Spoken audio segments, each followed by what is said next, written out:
Yes, people, welcome back to another episode of Real Ball Talk. Feels like it's been a little minute, little special preview show. Let me introduce the man first. What are you saying, Jalil? Yeah, all good, man. All good. It was a good weekend amongst the many things. Arsenal won. Then we won midweek. Carnival's back on. We thank God for that. That was a good vibe. And yeah, man, back to work and that. Like getting 5 days worth of work into 4 days ain't easy, but we're here. All is well and ready for another weekend just to chill and relax. But I hope you boys are good, man. Yeah, man, no, 100%, 100%. What are you saying, my guy Rash? What are you saying? Alhamdulillah, bro. I'm good.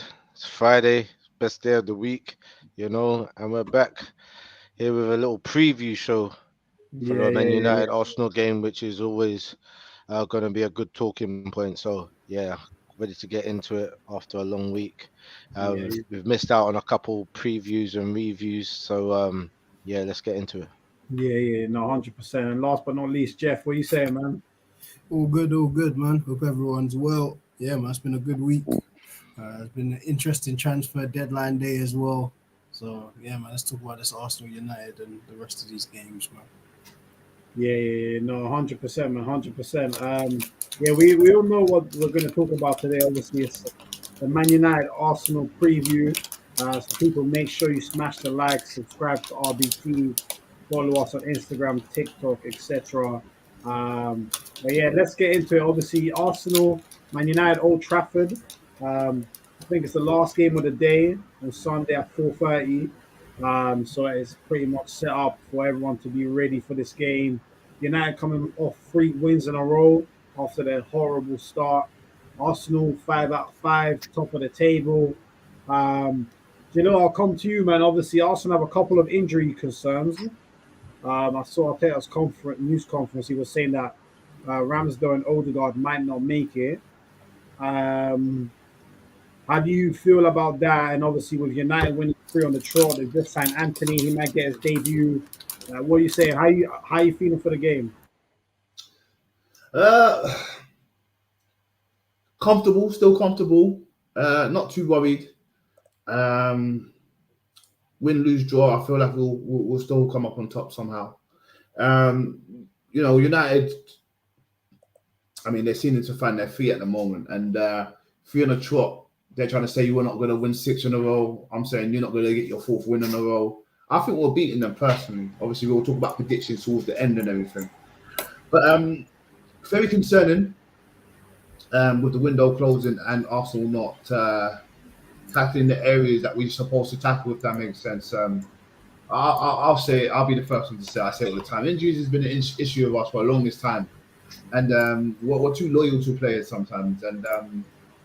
And quality as well, it's a big issue. So the Partey issue should have been addressed. Yeah. In my opinion, he's one of the best going.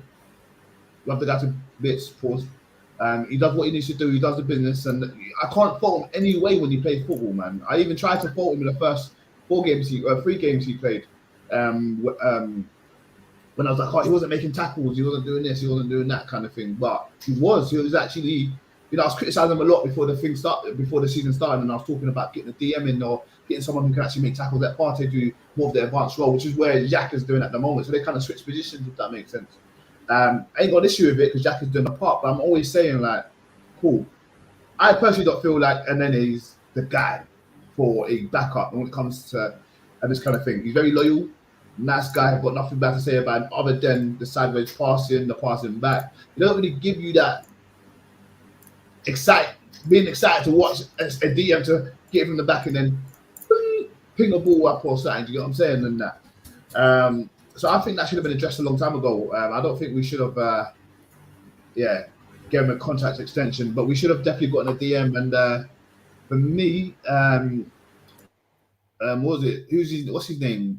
Diego Luiz or from Aston Villa? Am I saying that right, boys? Luiz? Yeah, Douglas Luiz, that's it. Douglas Luiz, yeah.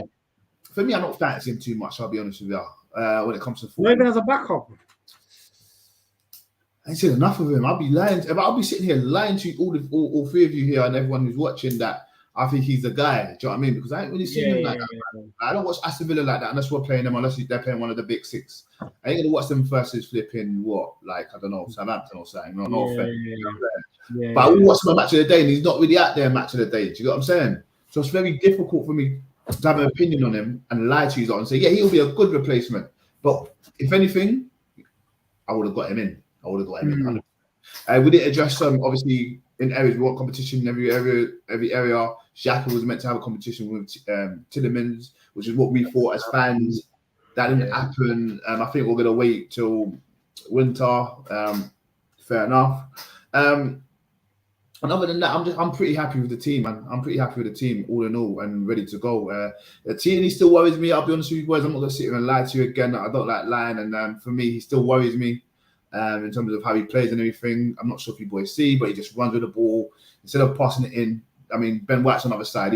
He passes it and he passes it in. You get what I'm saying? To feet all the time. Whereas he just crisscrosses in the box. Jesus can win headers. He's not going to win every header. Give it to him. Give it at chest. Anything lower, he controls it. Bodies my man out of the way. Do you know what I'm saying? I will say, just to touch on that though, that WWE wrestler tried to put my boy Saka down and that. That's a pen. That's a pen. If that's not a pen, how can you lift it up my chest? That's contact. You didn't go for the ball. I know. That should have been a pen, but you know what? It's like, innit? It's like, don't get me wrong, it's like, but come on, he has previous. If Yaka's got previous, this guy does people's elbow from the top ropes every game and he doesn't get nothing. Yeah, he gets all your murder stuff. You're fucking of that. But yeah, other than that, I'm happy with the team and everything. United looked the part. Starting to look better. Casemiro coming in, he's my kind of CDM. For me, he's world class top 5. I'll have him there. I just feel like Ronaldo ain't he doesn't look the guy in terms of like he comes on, tries to juggle the ball a bit and then loses it. Like, yeah, man, I feel like he's either got to be a cup game player or impact sub when you actually need a goal kind of thing. You need to put a bit more. Sub now, isn't it? Yeah, but he's not. Nah, I don't know, man. I can't see a place for him. But yeah, they look good, man. They got the Antony kid now. Is he alleged to?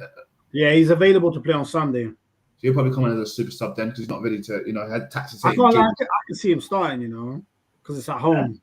I can see him throw him straight in just for the vibes of the stadium. 3 wins in a row, throw him straight in. I can see him doing it. I can't lie. I can see him doing that. So, I mean, yeah. Other than that, Zinchenko's out. Zinchenko's out as well. So who's out? So like, everybody's out, like pretty much. Like the confirmed outs are Partey, Zinchenko, and Elneny.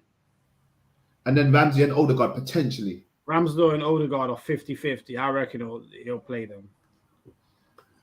Other than that, man, I'll say my prediction for the end. Let the boys tap in here. But yeah, other than that, it will be a good game. I'm quite confident for the win, regardless of the injuries we have. But yeah, I'm not one to blame injuries if we lose, man. I feel like we've got enough now.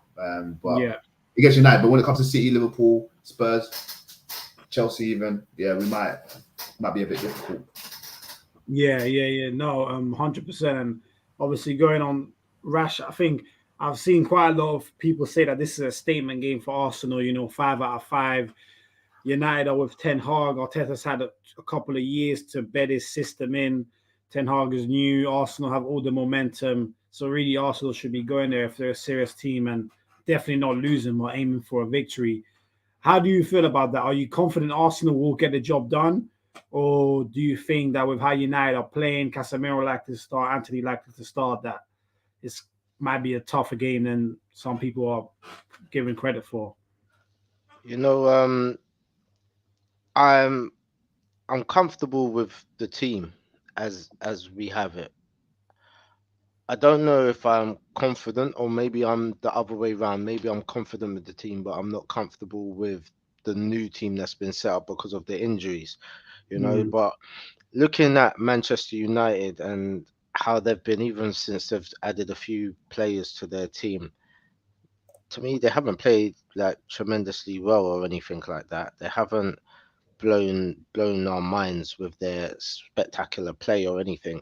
It's just that they've either scraped a victory or just about got through the game. Do you know what I mean? But they have good points of their game where they say, "Oh, that looks nice," or "Yeah, that looks good." "Oh, Sancho scored again. Well done." You know what I mean? Like, But then you look at the rest of the game and just like, nah, you just got Martinez at the back, who's playing really good right now. He is, Okay, yeah. He is. and that is all from the back line. And then you say, okay, Casemiro, when he comes on, he looks like a different class of player to the rest of the players on the pitch. You can just see the difference in the touch, the passing, the way he thinks. You can just see it. But that's Yeah. because United haven't been at a high caliber for a long time, you know. And then you've got the forwards. I'm not convinced by Rashford. I think that last game he had, he was terrible. Well, Um, yesterday, yeah, again. yeah, his link play is horrible. Yeah. He's not forward. He seemed, I don't know if he seemed lethargic or he couldn't be bothered. His mind wasn't in it, but a lot of the things, it's like he got the ball knowing that he was going to lose it, or Yeah. he got the ball knowing he wasn't going to do it. That's what it looked like. Yeah. Yeah. And um, so even though Arsenal are down a couple men, I am still a bit confident that they have the technical ability and the strategy to beat this Manchester United right now, while they're still trying to develop to be better than what they have been, basically. Um, yeah, so I think Arsenal could get it over the line, Yeah. especially if they start early. If they pin them back from early, I think that is pivotal to the success of the game. If you pin them back early, get a couple early goals, I can't see United coming back. Yeah.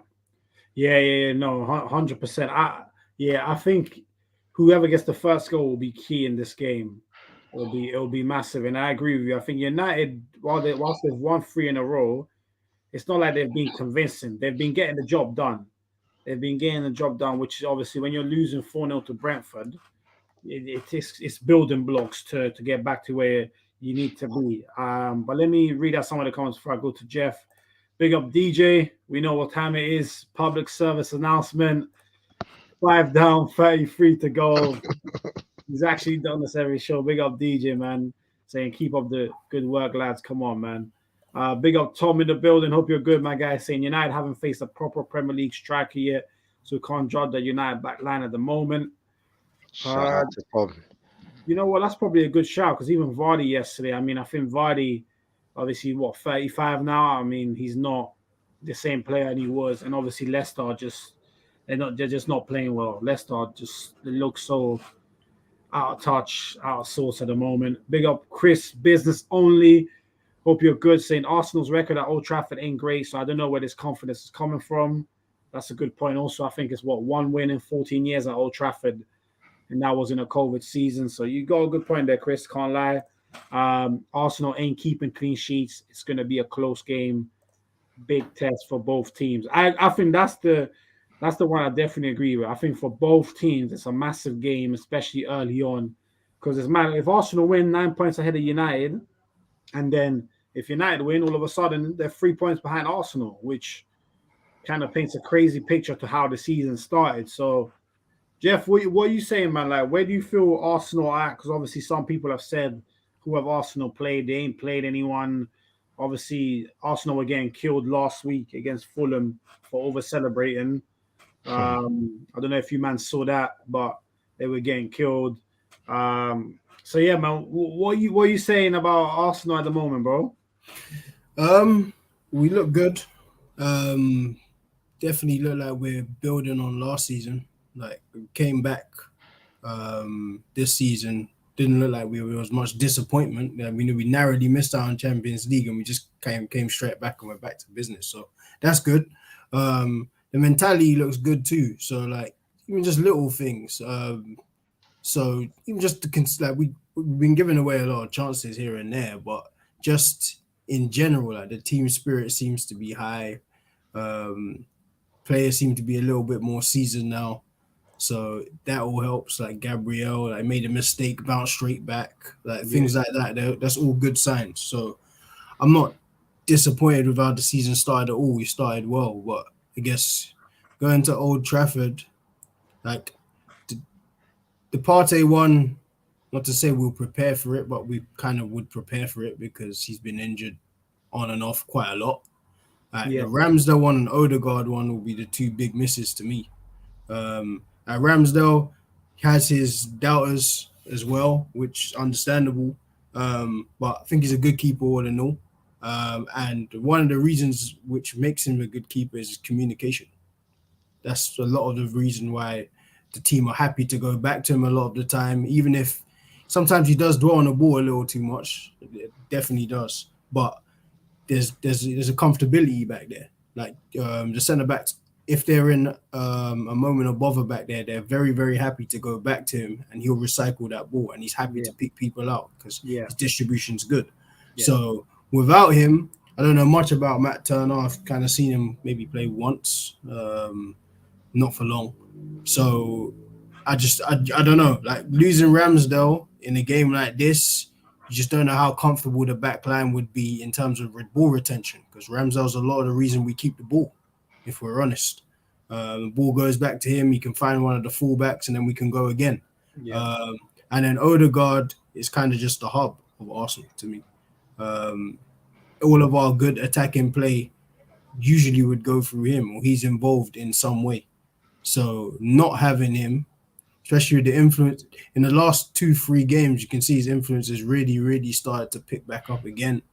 So you're kind of just like right now, all the times for him to be injured, it's just that you wouldn't be the best pleased with it. I don't know how we're gonna deal with that. I don't know what we're gonna necessarily do. Like I hear Ben White may play DM. I've seen that quite a few times. And would you want him to play DM? How did you feel Lokonga? How did you feel Lokonga did the other day? Would you be comfortable with Lokonga in that DM role at Old Trafford? Lokonga had a brilliant game. He was great. I thought he looked decent, to be fair. But it's at the base of the midfield in that kind of game. I don't know. Like Lokonga's very good on the ball. Like he plays good passes, but at the same time, there's a few times last season where you're just delaying on it a bit too much. You're a bit too comfortable back there, and then when you lose it, we got punished a few times. Yeah. So I don't know about playing him at the base. Like as much as Xhaka isn't as mobile as Partey, like Partey gets around much more, so he kind of makes a hard job look very, very easy. Even Jalil mentioned that his concerns were maybe to do with like tackling. I think that's because a lot of the time he's reading it early. So he'll read it early. He doesn't have to go to ground. Kind of like, I'll say it to like how Van Dijk barely goes to ground defensively. Because positioning is so good that you don't have to. So losing that, and it's just those little incisive passes, and maybe playing Xhaka there, maybe won't be the best. But at the same time, that's someone who's played there before. So if anyone's going to play there, it should be Xhaka. I don't know about playing Ben White there in this kind of game either. I wouldn't. Ben White's actually getting better back. It's just comfortability, man. Like, because I guess the first game, you could see he wasn't used to it. Like, he looked like a centre-back playing right back. 100%. But as it's going on, one of his better attributes is on the ball. So still maybe does that looping long, like crossfield pass a bit too much for me. I don't like it. But at the same time, he's very, very comfortable. Like I think the biggest loss, I'm gonna just say it, like I'll say this. So Tierney played well last game defensively. I guess attacking wise, just a few things. He's never really been the most capable on the ball. That's not what we looked at him for. No, it's not his strength now. So like when he's running with the ball, he's kind of like leaving it behind, or he's trying to play that inverted role, and it's new, and that's just not your speed. Like not yet anyway. You have to get much better at that. So Zinchenko, in terms of like, attacking positions and what we had going forward, you can see already like attacking wise, that's his thing. Like he's very, very good at that. So we look very comfortable in possession. But if Tierney plays there, we may lose that slight comfortability. But then in terms of one-on-one situations, you would rather Tierney against Sancho or whoever it is out there, Antony, because he's more equipped to deal with that. Whereas Zinchenko, he's good going forward, but just small things, like even Palace are just misjudging a few balls and just things like that, because that's not your wheelhouse. Your wheelhouse is attacking.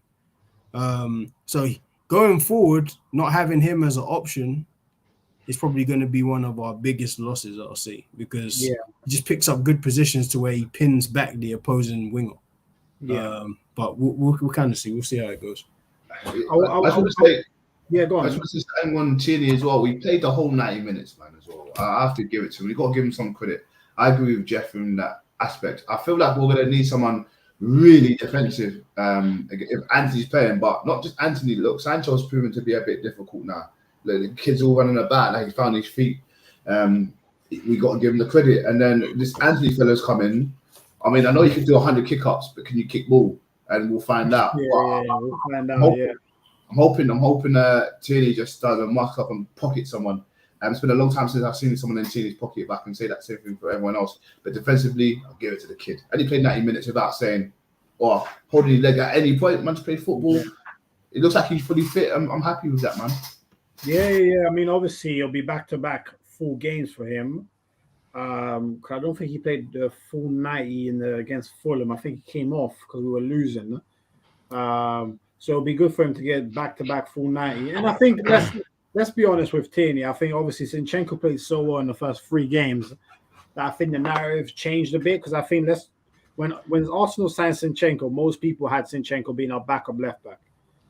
Most people still had Tierney being first choice left back. So I think Tierney's more than good enough to do a job there for this game, and for that not to be used as an excuse. The midfield, I think, is the big issue. Like if Odegaard's out, I don't know. That's gonna be. I don't know if Smith Rowe can do that job. To be honest, we might even have to change how we play, because Smith Rowe's better on the break, I think, than he is in terms of help him build and dictate the tempo, which is what Odegaard would do. Because I'll be honest, I think United are going to sit back and break. You see this Vieira kid? Anyone know anything about this Vieira? Could he come in? I don't know. No, we've seen clips, but that's not enough. Like he's from what we can see, he's a very good technical player. Whether you throw him into the mix in this game, when he admittedly says he needs to work on strength.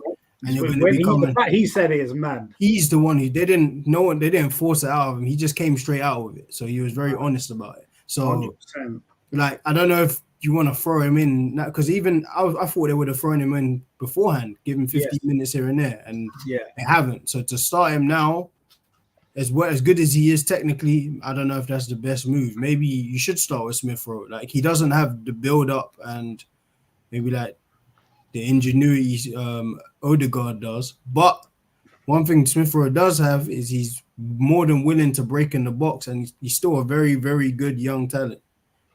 Still is. So he can trouble United in a different way. Yeah.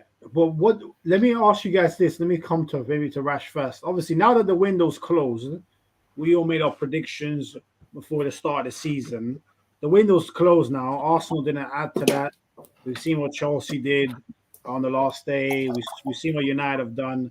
Like, are we all kind of sticking to what we had? Because I think you three all had Arsenal top 4. I didn't. I actually might change that now and put Arsenal 4th. But are Who drops out for you? Probably Chelsea. I can't lie. There's some turmoil there. Yeah, I can't lie. Even though the thing is, even Spurs are not playing great, but they're getting points in it. Like, so I just think Spurs will still get 3rd, and I think Arsenal will get 4th. But what are you man saying? Like, Rash, I'll start with you. Like, have you changed your thoughts at all now that the window is completely shut off? No, I had Arsenal battling it out for top 4 with Chelsea. Yeah. And I still think if there's going to be a battle for the top 4, it's probably going to be between Arsenal and Chelsea come length of the time. Right now, it's a good start for Arsenal, and they're moving at a good pace of playing some good football. But whether it's sustainable with injuries, players getting tired, not adding to the squad during this transfer window, at deadline day, should I say, rather, because, I mean, okay, let's just say the injuries didn't even happen. Yeah.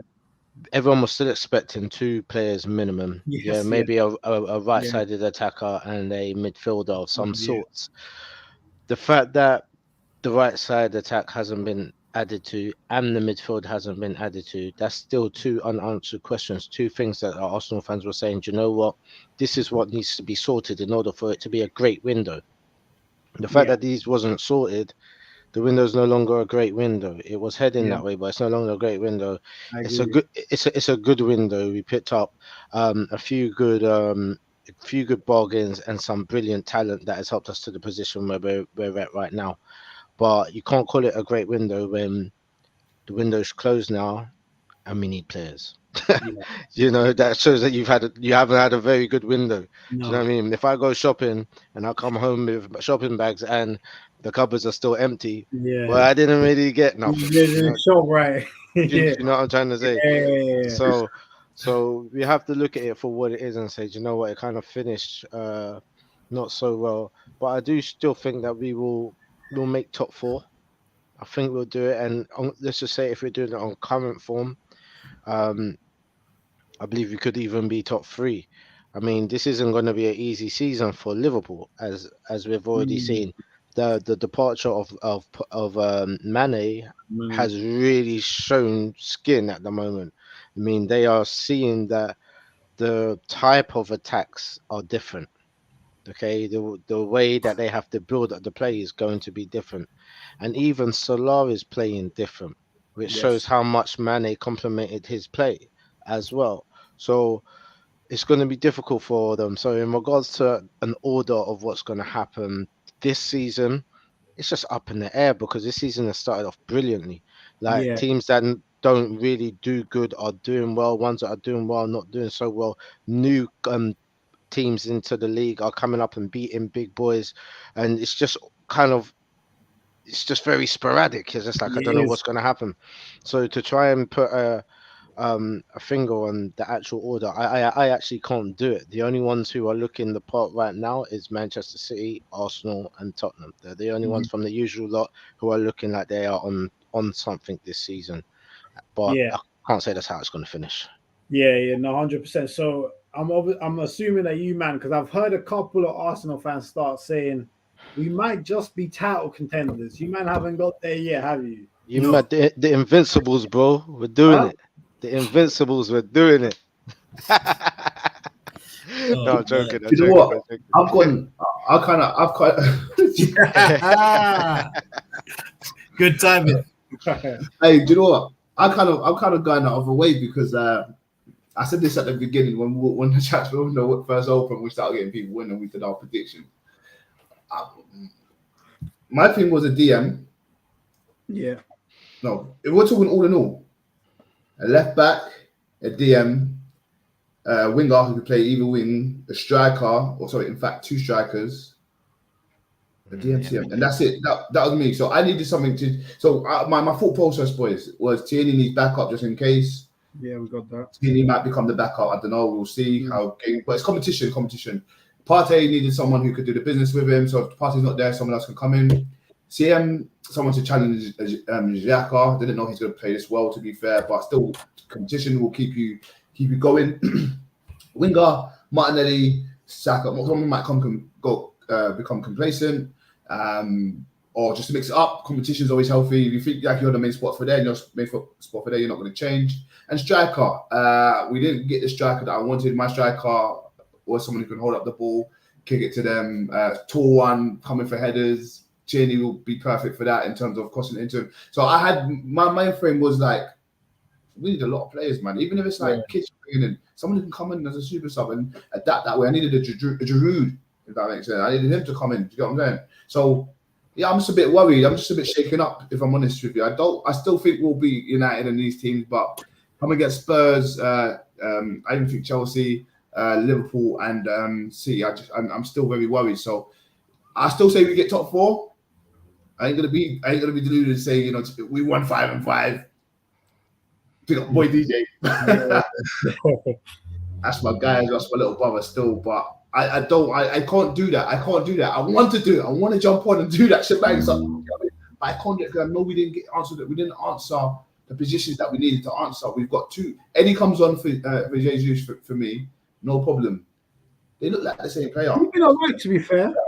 He's been decent when he's come on and I like him. Does it offer you something different? But he's actually doing all right. Does it offer you something different to Jesus, though, boys? Let's be real. Does he offer you something different to Jesus? He's more of like a in behind man. Jesus can kind of do everything. Mm-hmm. It's not enough, man. You target man. No, do you know what? He's a different type of pest to Jesus. Like he's a different type. They're both are pests in the box, and they're both pests outside the box. They put the pressure on defenders. Like they're really good at that. They're both strong players. They both can collect the ball. They both can run with the ball, and they both have a hell of a shot on them. But they are different types of player at the same time. I can't describe it too much, but obviously Jesus has got more of the flair, more of the seems like natural ability of what he's doing, and with Eddie. He just seems like an engine, bruv. Do you know what I'm trying to say? That's willing to work hard at what he's doing to try and create chances for himself and for others on the team. I think he's actually done well when he's come on the pitch. You know, he's been unlucky a few times as well not to put the ball in the net. But I think his development is going to be actually really good this year. He's going to get a good run of games. We're going to be able to see the Eddie Nketiah that Arsenal fans who know about Eddie will be able to see and say, look, see, this is him from the under 23s and from the youth team and so forth like that. Like because he's actually a really, really good striker. You know, so But they are the same but a bit different. Just off what you said, I feel like we're going to see a sick Eddie, especially on Thursday next week. Europa League, Europa League. We're going to see a good Eddie win the Carling Cup, Carabao Cup, FA Cup. We're going to see a good Eddie. That's not my issue at all. You know, not my issue at all. I need to see something different. It's not working. We need a goal. It's not working. It hasn't happened to us yet. Because I was just about to say that. I mean, like because do we need an alternative if it is working? Do you know what I'm trying to say? So when it's not working and we're getting dominated in aerial challenges, okay, and struggling in build-up play that isn't so direct but needs a little bit of work to it before it gets to the box, maybe we will see, you know. But right now, currently, the way that Arteta's got the team playing, the strategy behind it, as well as the style of play and the players that he has on, all seems to be in line and aligned, working very well, you know. So Arteta strikes me to be the kind of old school manager in regards to we don't have a striker. Gabriel, do me a favor, stay up top, win the ball, win the headers, lay it off to Jesus and score a goal. John, you know what's happened before? Yeah. No, 100%. I think he seems that type. But what do you man think about? Maybe I'll come to Jeff on this one. The whole point about the winger and Saka, because obviously I saw something that Saka has played 88 of the last 100 Premier League games. Obviously, the season's just started, so you can't blame tiredness already. But he's not been playing really well. He was better against Villa, I thought. Missed a couple of easy chances, but he played better overall. But there's a couple whispers starting saying, are we playing him too much? Are we running into the ground?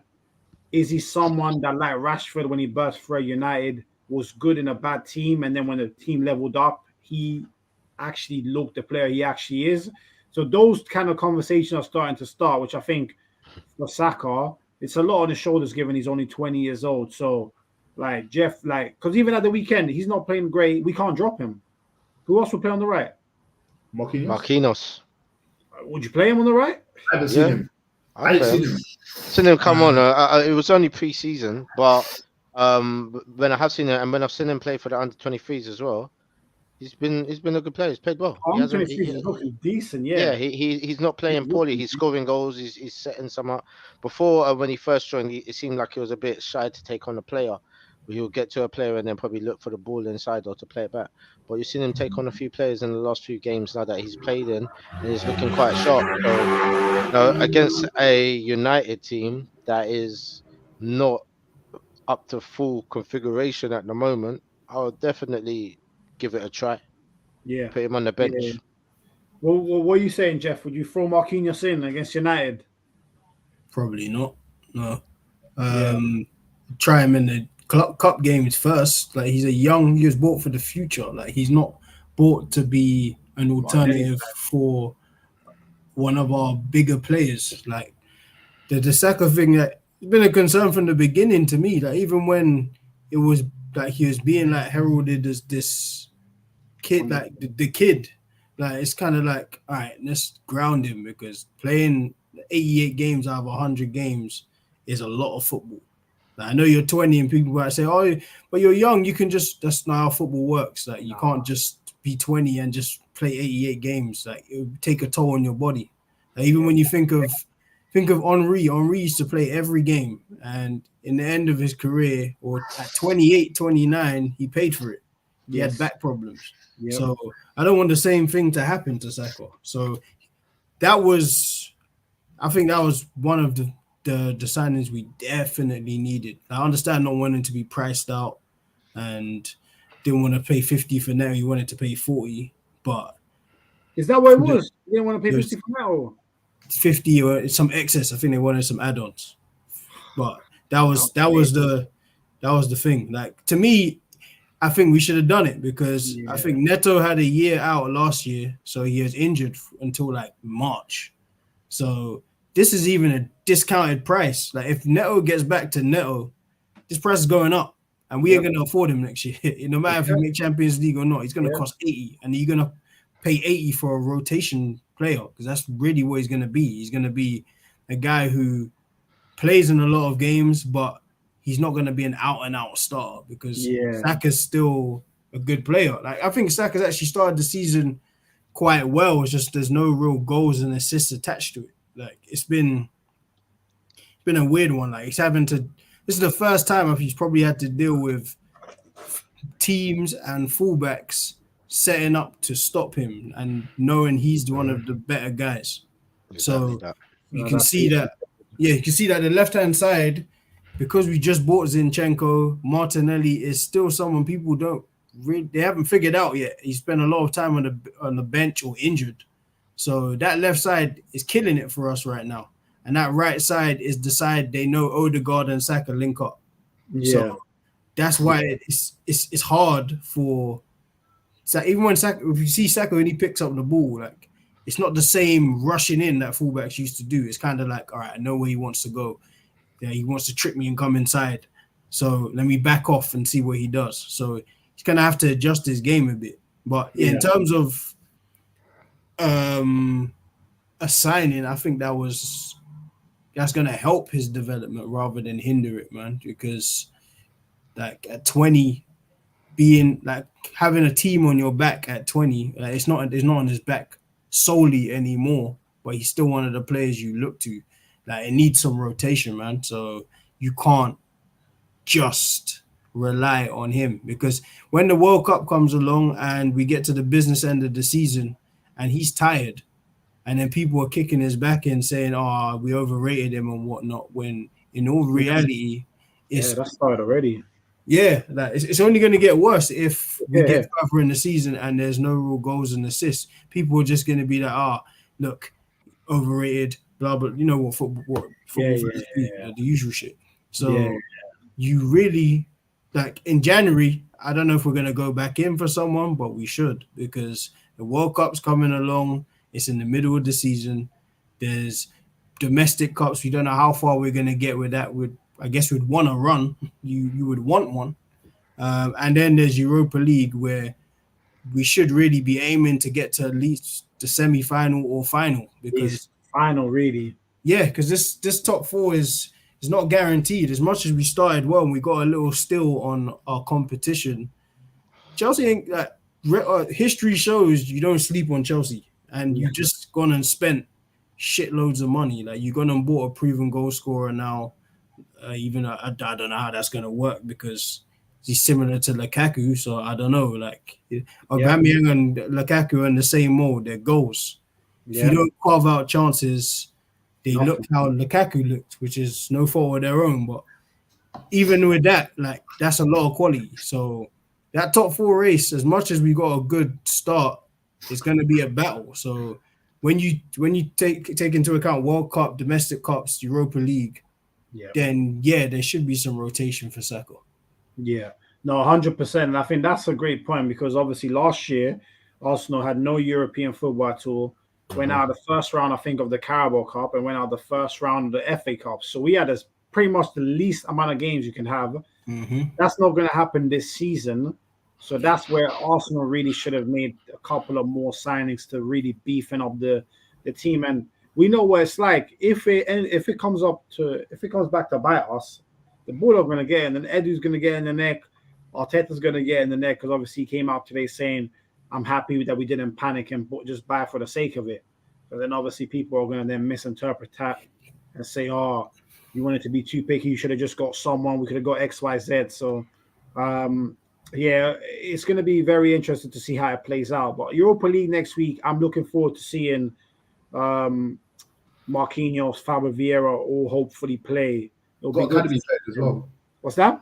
Academy players as well. Academy players too, yeah. I saw Aziz went out on loan, which is interesting. I thought he was going to get a run in the Europa League.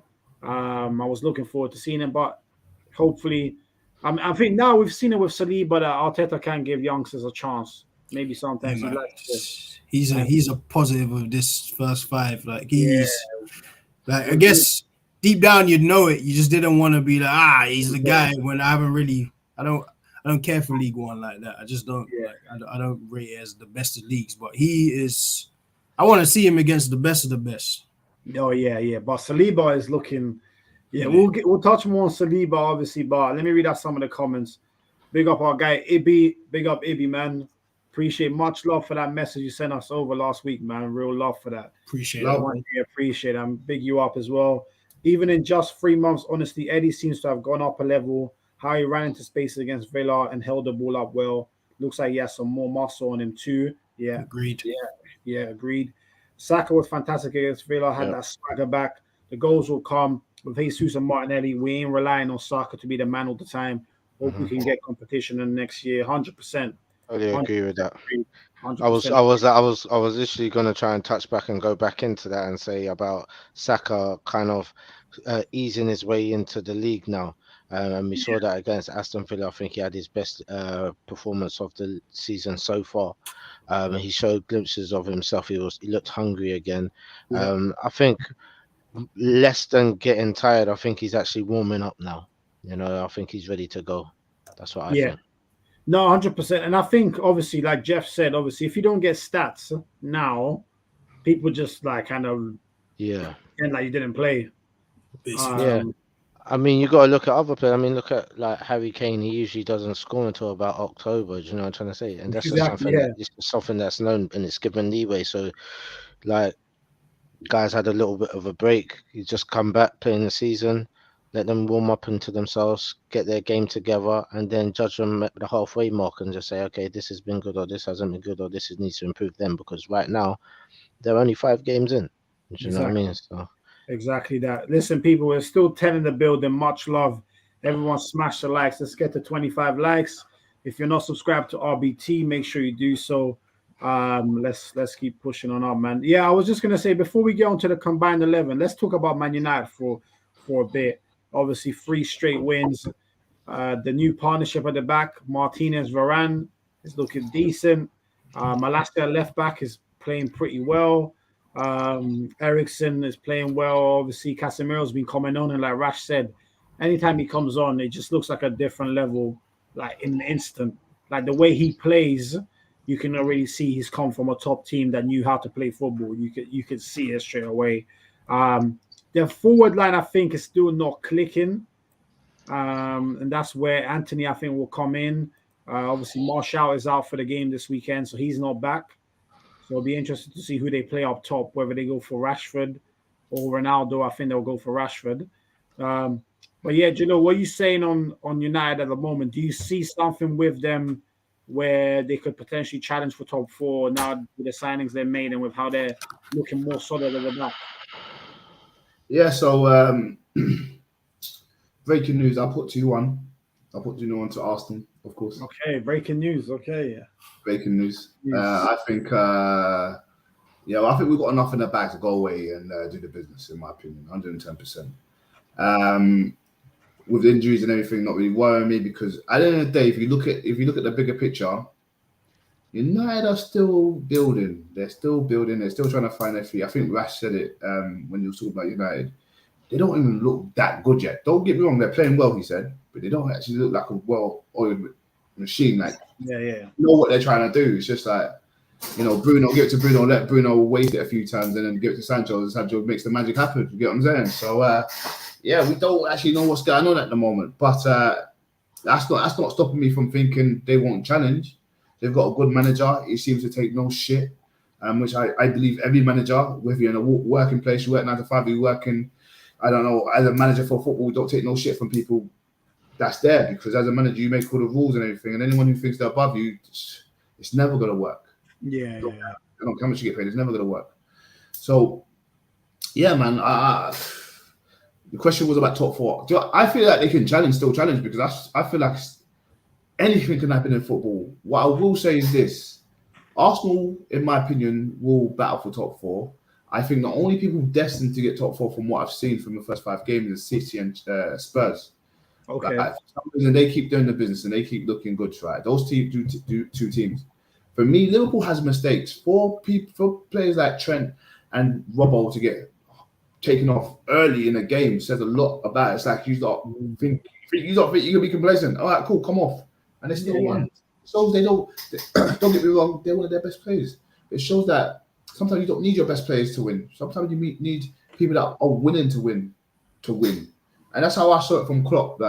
So how I see it is that there seems to be a lot of issues with Liverpool. Can they drop out? 100% they could drop out, man. It's football. Will they drop out? I don't think so. But as I said, the people are cemented as ready, Spurs and City. United still got a chance. It's gonna be interesting. It's gonna be very attractive. We don't know. Someone else could be in the mix. Brighton might think they can challenge as well. But it's gonna be Chelsea, Liverpool, United, and Arsenal battling for the rest of the spots. The last two. So you got Spurs second, yeah? I've got Spurs second. I put that there, man. I got a little criticism. Yeah, you put that there. Okay, yeah, man. And it goes back to what I was telling you when I was like, okay, cool. This is their 11. If they improve in these areas, they're laughing. Same thing I said about Arsenal. Arsenal improve in these areas. I would have said we're going to be better than them. Do you get what I'm saying? I ain't gonna change it just because I fucking hate the guys down the road. Just because I hate them, I'm not going to be like, oh, they're not better than us. You've got to be realistic sometimes, man. You've got to be realistic. But going back to that, I think top 4, that's where it's going to be. Arsenal, for me, the way we're playing, we should get top 4. Injuries could do us bad, but we haven't learned. If that's the case, and we haven't replaced from injuries, we ain't learned from our mistake, and then we've got no one else to blame. Ourselves.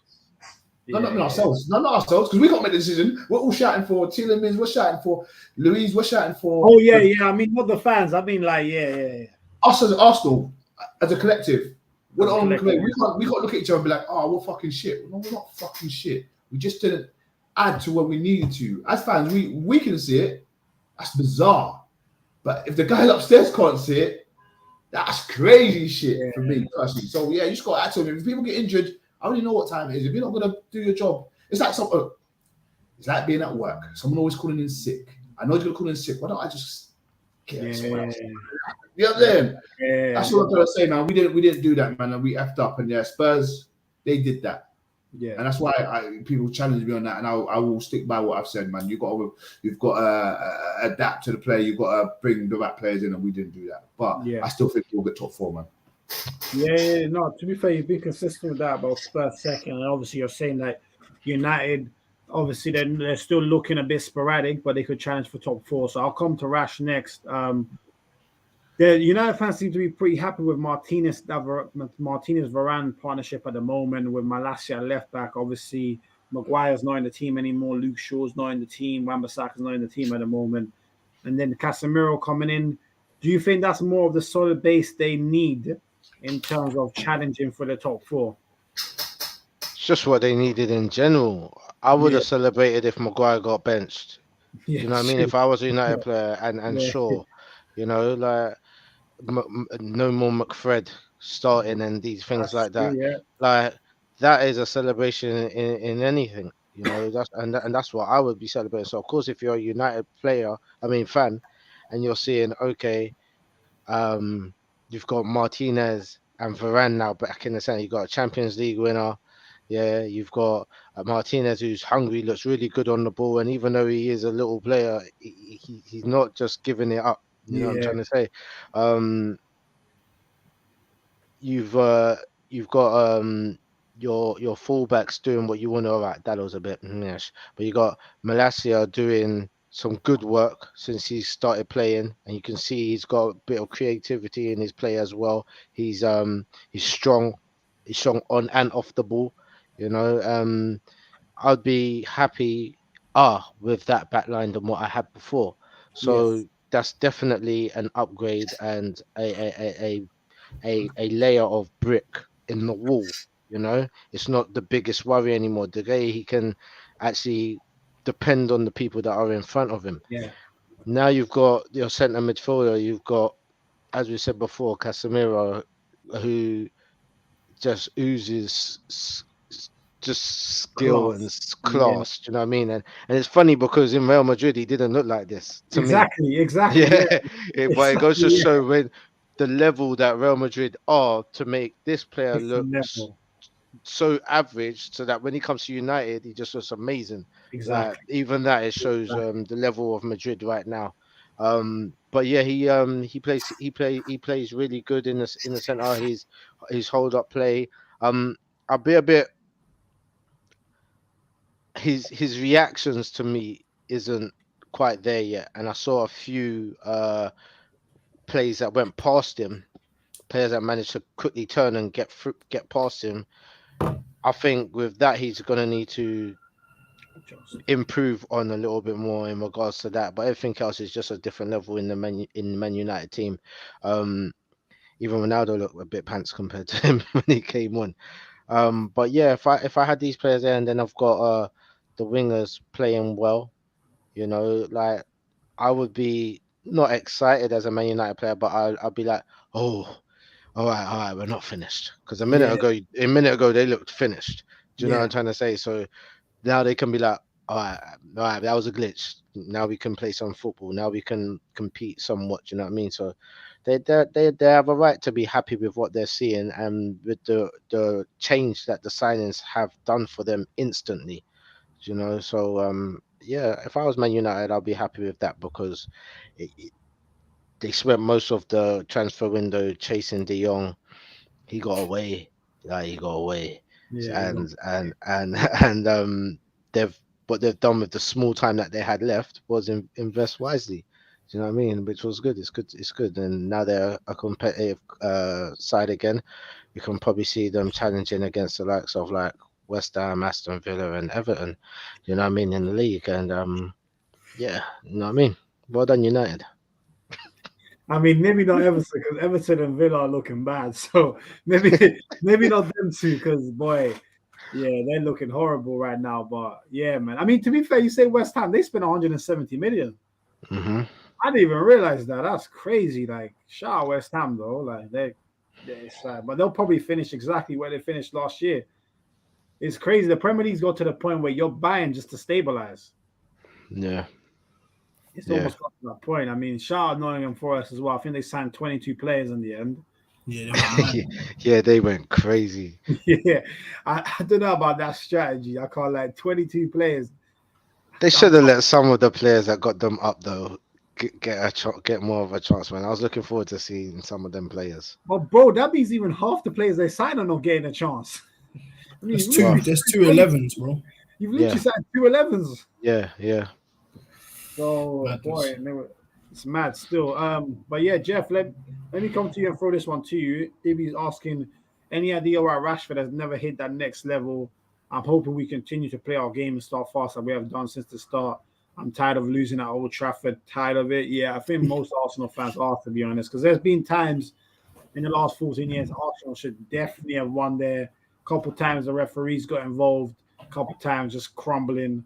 But yeah, like on that Rashford one, because obviously he's likely to start up front. We spoke about his link plays, just doesn't look like it's there. His effort is still questionable a bit. Like, what do you think has happened to him? And would you start him or Ronaldo against Arsenal if you were Ten Hag?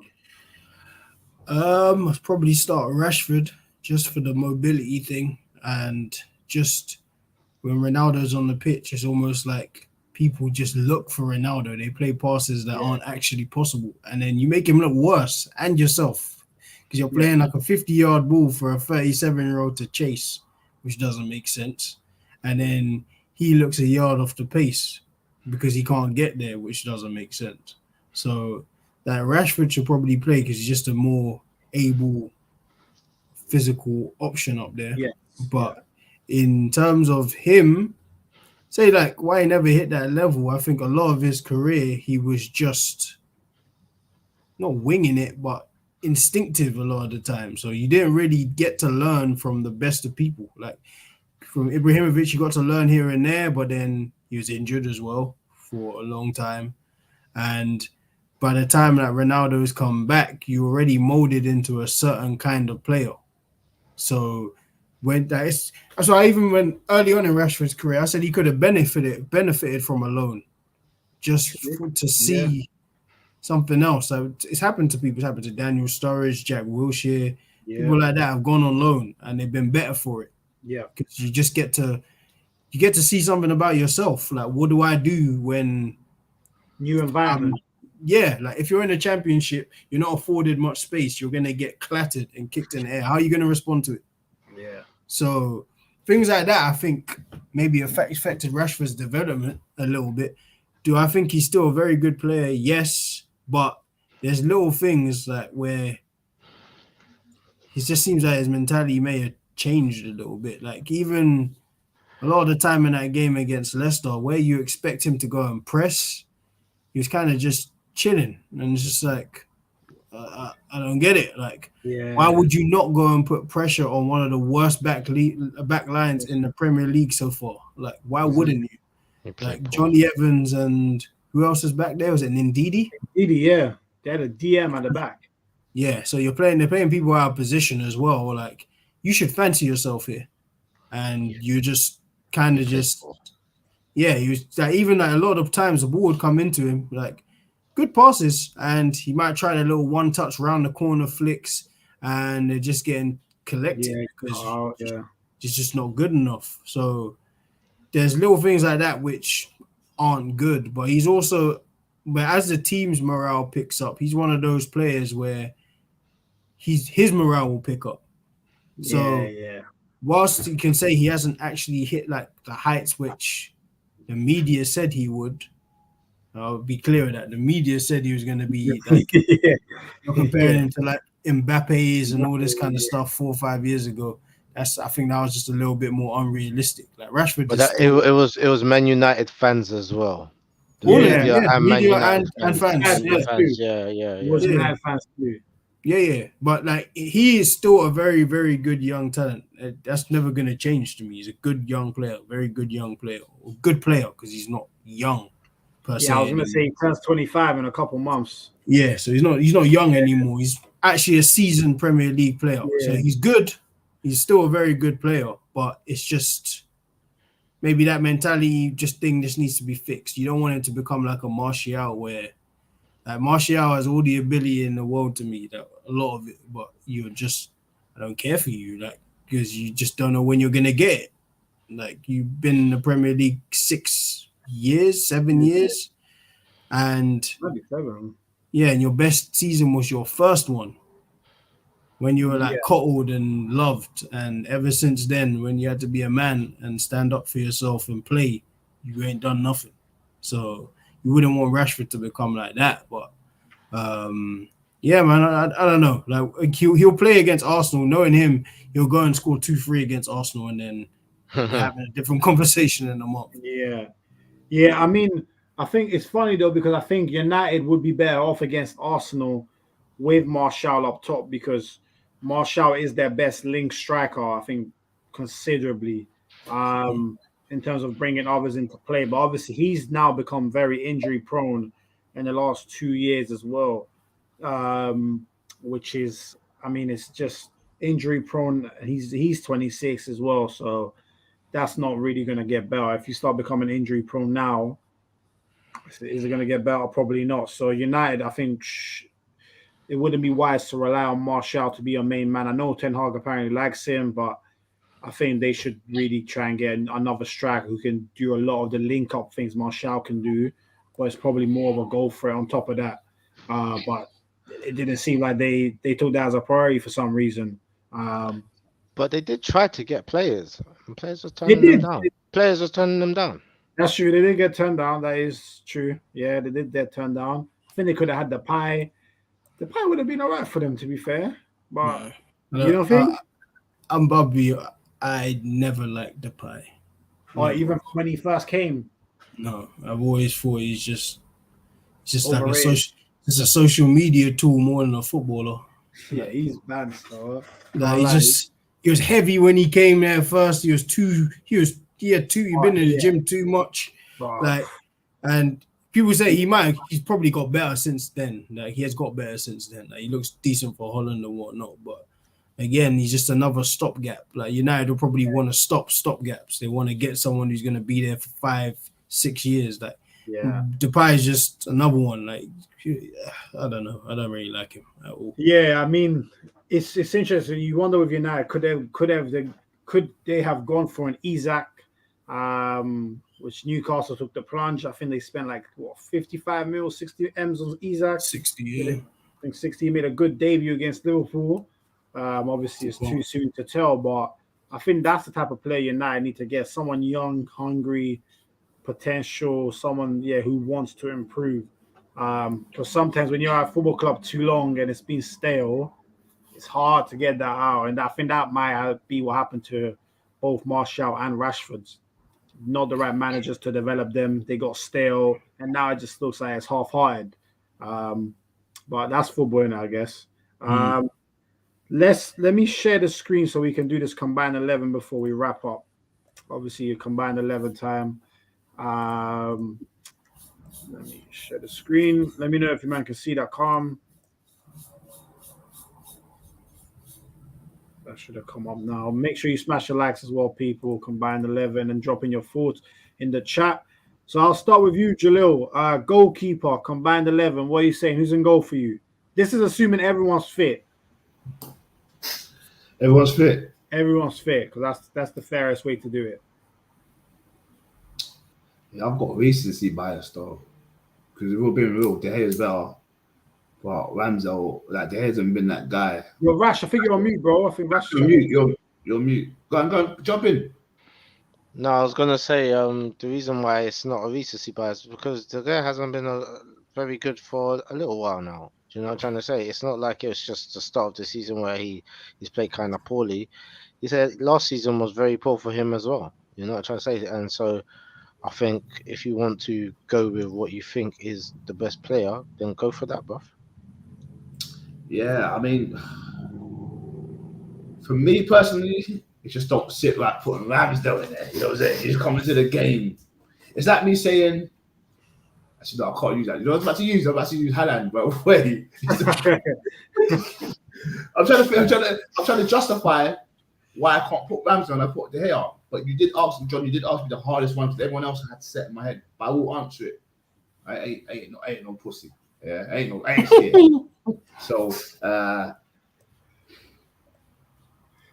are you saying? Who are you going for? What are you going for? Wow, it's tough. It's the hardest one. We're gonna go off career. He's had the longest career. That's not career, bro. Who you picking right now? It's not career. It's right now. Tomorrow you go. You better pick one, bro. Ramsdale. I would say Ramsdale, but Ramsdale's been relegated a few times. Come Arsenal, the only team he's actually looked good in. It's not fair. De Gea's looked good for Spain and he's looked good for United. So that's why it's hard for me. So if you're going for me, you're gonna say who do I want to go like in the combined? Tomorrow. If I find aliens tomorrow, I want Ramsdale and goal. I'm just saying. Okay, cool. So we got. What, you chose Ramsdale? Are you mad? I'm joking. We got Ramsdale and goal from Jalil. Jeff, what are you saying? Or to agree with him to go and goal? Do you mean? Yeah, who are you picking and goal? Yeah. Yeah, it's a hard one. This might be one of the hardest in the whole pitch. Yeah, I actually would probably still go for De Gea over Ramsdale. And don't get De Gea still he seems to make one big error a season, don't get me wrong, but I actually think he had an okay season last year, more than okay. I think he had a good season all in all last season. Maybe it's because Man United were busy. He seems to do that a lot. When Man United are busy, he's good. Yeah. So I'd pick De Gea, I think. Okay. And Rash? I think for the type of players that is going to be in the starting 11, I think it's a must that Ramsdale starts because the guy he hasn't really got a good distribution. He's not as domineering in the box as he used to be as well. He's not even as good as diving as he used to be as well. And you see his hands aren't that sturdy recently.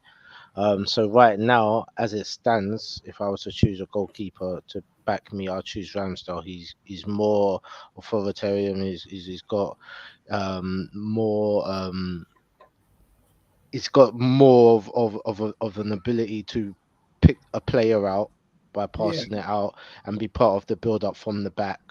I think he's just a bit more confident than him as well right now. So I'll choose Ramsdale right now. Yeah, like I said, it's a very close one between these two. I think De Gea is still the better shot stopper, but like you said, in terms of authority, I think Ramsdale's better right now than De Gea. And on the floor, I don't even think it's close. De Gea on the floor is horrible. So like you said, for the who we're gonna have, I would pick Ramsdale as well for this 11. So let's go with Ramsdale in goal. So Jeff, come to you for the next one, bro. Right back, who you picking? Well, let me just put it out there. I'm picking anybody over Dalot. Wan-Bissaka? I'll say it again. I'm picking anybody over Dalot. You know what? Don't you think he started to play a little bit better? I thought he had a good game yesterday. Yeah, I don't know, man. Like, shit can look a little bit better than shit, but you're still shit. Do you know what? Yeah, there was at points where he was playing a good game yesterday, but then the commentator would remind me and be like, "Yeah, he's always seen as the one that is the weakest link in the." Yep, I heard that. And I'd be like, "Oh yeah, his pants." That's like, bro, like, because his thing, like, in this 2-3 years he's been there, they say his better attribute is attacking. 4 years. 4 years. 4. Jesus. 4, yeah. His better attribute is meant to be. It's 3 years. 3 years. He was on loan. No, he didn't join in 2018. He might have gone on half a year on loan. Okay, yeah. But yeah, like, bro, your thing is meant to be attacking, and bro, like when he gets there, he just messes up whole attacks. Like, he was making Sancho look bad on that right. Get him out of here, man. Pick someone else first. Guys, he's useless. So who you picking at right back? Anybody, take your pick. Who do you guys want to pick? It could be Tomiyasu. It could be Ben White. I'll even put Wan-Bissaka over him. At least we know he's bad. He's not frauding going forward. Like, this Dalot guy is hiding behind a nice name. It's word. Shout out to Dalot, man. I hope he can recover from this massacre Jeff had just put on him. So Rash, who you picking right back? I'd say Ben White. He's been playing very well. Okay. Right back. Yeah. Right back, Ben White. Angelo? Yeah, I was in between Ben White and Tomiyasu personally. Tommy is actually a right back. Ben White looks really good at right back. You can't fault him. And I said this going into the United game, I'm starting Ben White over Tommy. So I'm gonna go with Ben White. Okay. So Jeff, you agree? You happy with that? Ben White, not Dalot? Hey, I'm more than happy. So Ben White is in our right back. To be fair, I agree with you. I think Ben White's been pretty good right back this season. I can't lie. All right, centre back pairing. Rash, give me your centre back pairing.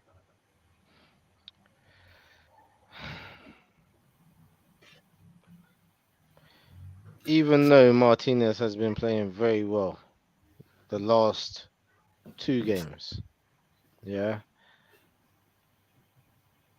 the combined brilliance of Gabriel and Saliba outshines that, and so those are my 2 centre backs. Okay, so you're going Saliba, Gabriel, yeah? Yeah. Okay, cool. Jalil, what are you saying? Hey, people in the building, by the way, drop in your thoughts on what you would do for a combined 11. We're not being biased as well, by the way, people. We're trying to keep it as unbiased as we can. Go on, Jalil.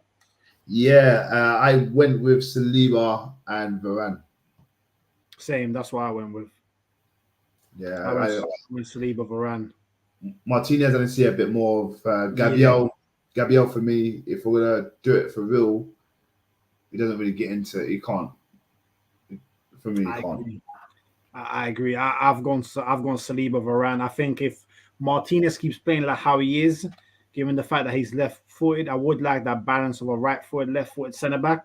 But I think for now, the way Varane's playing at the moment, I would go Saliba, Varane. I think for me, as mad as it sounds, I think for me the first name at centre back would be Saliba, and then it's a battle between the rest, and I'll pick Varane personally. What are you saying, Jeff?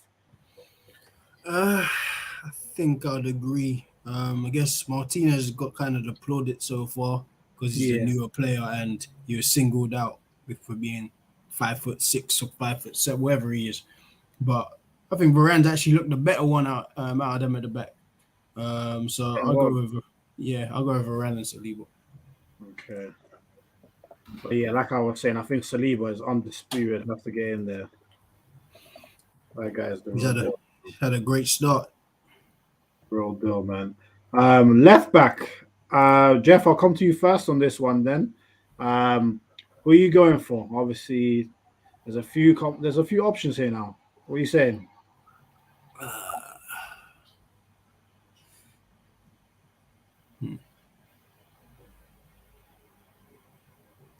Kind of a tough one. Yeah. It was easy for me. I swear. Oh, you say your one then, bro? Yeah, go on, Jalil. I want Zinchenko. Okay. You've got Zinchenko, yeah? Yeah, man. Okay. What do you think about Malacia, though? I like him a lot, but we need to see more time. Whereas Zinchenko, we've seen him in the Prem. As I said, when you watch other teams, you watch the big teams, and you really see what the kid does in games. Because we all watch the Liverpool games, the Chelsea games, the United games, whatever, City game. For the last however long.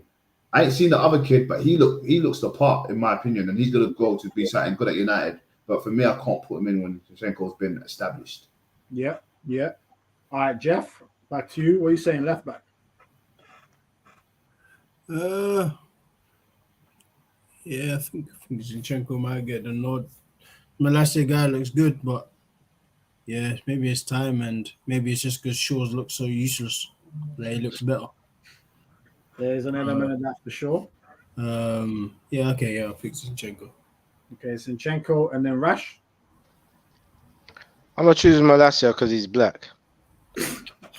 No, I'm joking. No,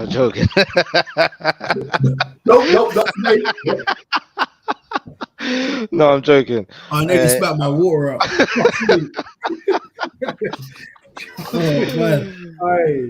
No, it has to be Zinchenko. Just how he started the season, and just how the game is totally different without him already. And it's not saying that Tierney is not good, because obviously he is, and I still think he is the better defender out of the two.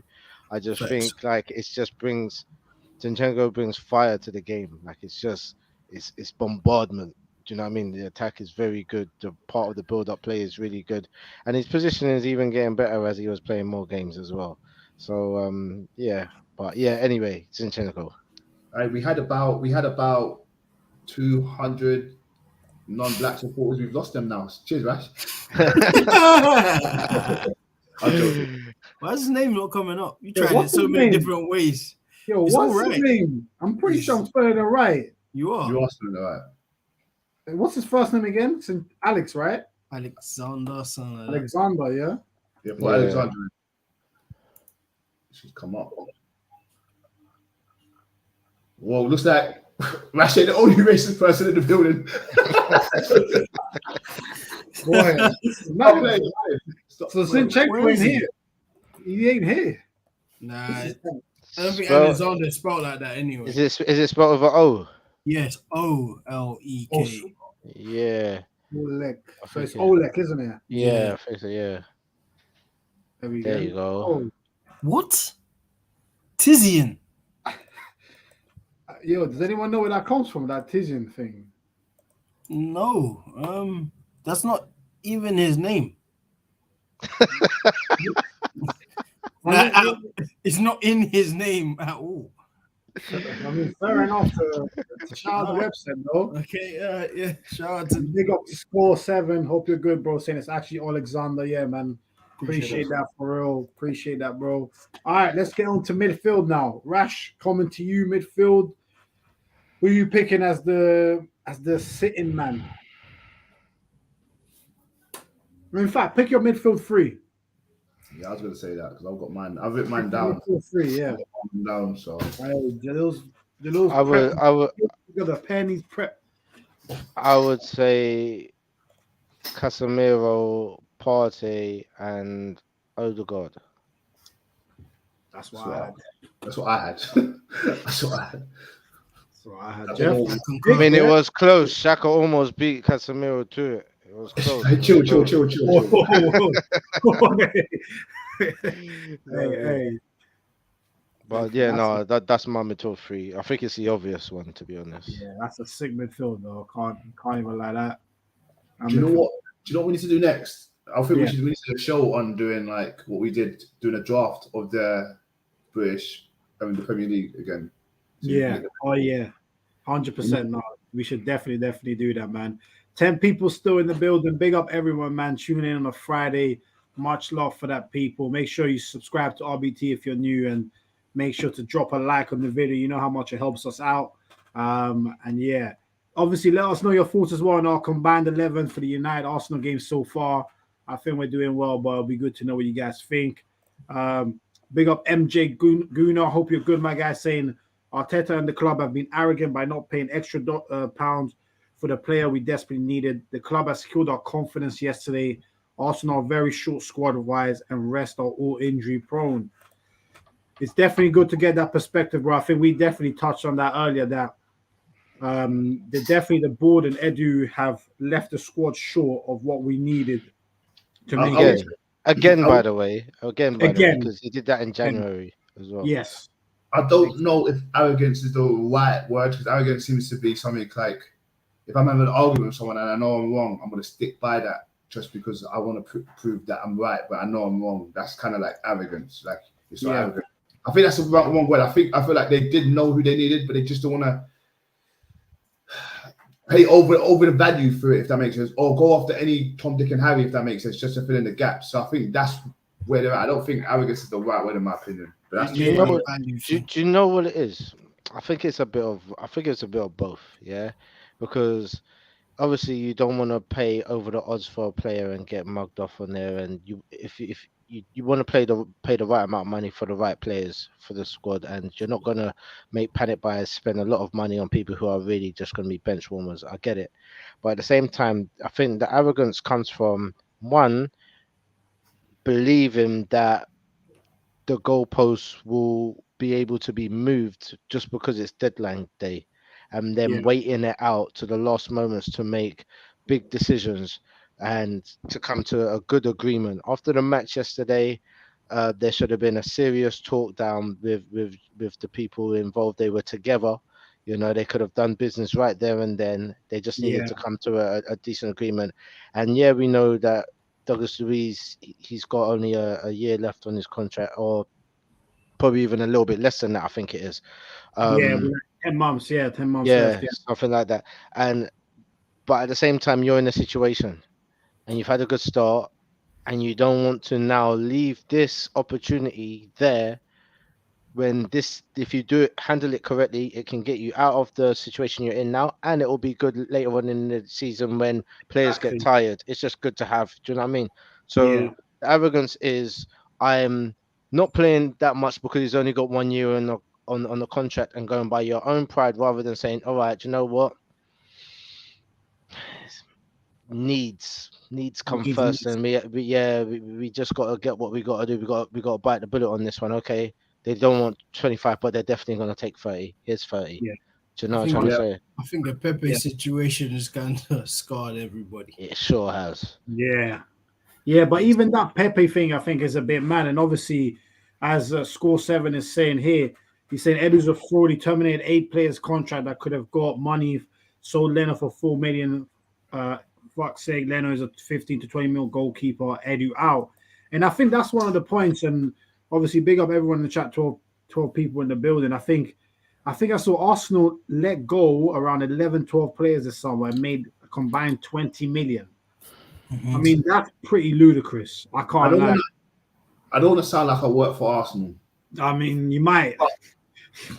But I'm gonna say it because I do go against the grain, don't I, sometimes, but I just see things from a different place, and not saying I'm more experienced in terms of this, but there are targets and the strategies that put in play, and there's barriers you can't go over. If you are given a certain amount of funds from the guys upstairs, it'll be cheeky of you to go over the spend just to get players in, if that makes sense, who might or might not work, for example. If there's a strategy put into place in terms of, okay, cool, Tielemans and Louise potentially might be cheaper in the January window after the World Cup, halfway through the season, we can still pull something back. We might be in a few competitions. There's strategies and the strategic thinking that goes into all of this. We can't just splash, and go nowhere. What about selling players, though? Why are we so bad at selling players? Like he said, we sold Leno for 4 million. That's crazy, bro. That's effed up. In my opinion, I would have got more for Leno. He's a quality keeper. We've seen that. But it's what the market had at the moment. Nobody else wanted him. What do you want? We can't just go and beg people, please take him. Fulham was the only one that was eligible for him to go to. He wanted to stay in London. He said it already to them, you know. So 4 million ain't the end of the world. It's not a lot. It's kind of a piss take because I do see him higher than 10 mil. I understand where everyone's coming from. But we've got to think about it strategically, man. You have to get off our books. We have to free up the fund somehow. So next time we can bring in more players, man. This is the second year in a row that we brought in a lot of players for a lot of money. We don't tend to do that. And but that's why, Jay, don't you think that's why they should have put in a good price for someone like Leno? I mean, we spent something like 30, 35 on Ramsdale. So we still got to kind of recoup that money. We should have made it back at least half the value. You know what I mean? They lowered the price tag for Leno, by the way, because Leno just because he handled it professionally, said, "I want to leave, by any means, I'm not going to play." So they'll try to play hardball and say 12, 13 mil, whatever add-ons, and it took 2-3 weeks. So in the end, it was just Leno. I think Leno went to them and said that I want to go. So they lowered the price specifically for him. For him, I get it. The rest of them. The rest of those transfers, I get some of them to a degree because some of them kind of rid you of that era just before Edu. What's the guy's name? Is Ven? Vinay. Miss who? Sorry? Vinay, right? Vinay. No, not him. Oh, yeah, I guess it was him as well. And Miss Lintat. Is that the guy's name? Oh, yes. Miss Lintat, yeah. Yes, man, Miss Lintat. Yeah. So, all those Torreira's and whatnot. Torreira's been on loan for the best part of 2 years, and he shined at Fiorentina. They still didn't want to pay for him. So, in the end, it's just you know what? Any price, let's just rid ourselves of this error and get them out. And Bellerin too has even been terminated. But that's the question, Jeff. The question is, Torreira had a great season in Serie A. Yeah. How is it that we're only able to sell him for 6 million to Galatasaray? He's not only 27. Why can't Arsenal get value? If you see what I mean, that's why we probably overpaid to start with. To be honest, yeah. So we paid 23, I believe. 23 million, for one. No one was mad at that when we paid for it at the time, though. Sorry, no one was mad at it because we paid for it at the time, yeah. Because one, we didn't know too much about him, so you can't really it's just that he's coming from Serie A. He looks good, so it's kind of and we were desperate. So you're not gonna question when you're desperate. You're just gonna accept it. So but in hindsight, maybe that's why we couldn't get the money because you overpaid to start with, and if you had a good season, but it's not the most visible. Fiorentina, to my knowledge, were they in any Europa leagues or anything? No. They qualified for it, but they didn't get in now. Yeah, so that's probably another reason. And then people like Bellerin, I get it. You've been on loan for a year, you're coming back, you're probably going to be third or fourth choice as a right back. And again, you went on loan to Betis, and they didn't want you. They didn't want you, so it's just trying to agree with these players just to get them off the books. Because in the short term, you might have to pay because you probably had to pay to terminate Bellerin's contract. It's not going to be free. Same way we had to pay. That was just that was a swap. Aubameyang's. That was a swap of contract, Jeff. He had 1 year left at Arsenal, so that contract just swapped to Barca. Okay, because that one's all right. But even like the Aubameyang one, we paid 10 million, so Aubameyang went. That's normally what happens. Yeah. But again, Jeff, that's mad because we paid 10 million. 6 months later, he gets sold for 10 million. Yeah, that looks a bit mad. That's good business from Barca. Yeah, banging business. That's great business. Yeah, banging, yeah. From Barca. They needed that. They needed more than we did. So Barca need more than 10 mil, man. They need some equity back. We probably got 2% left. It's mad because I saw the list today of teams that were on financial fair play's neck. Barca was not one of them. No. And Barca not one of them. Free the guys, man. Free the guys. Barca every time.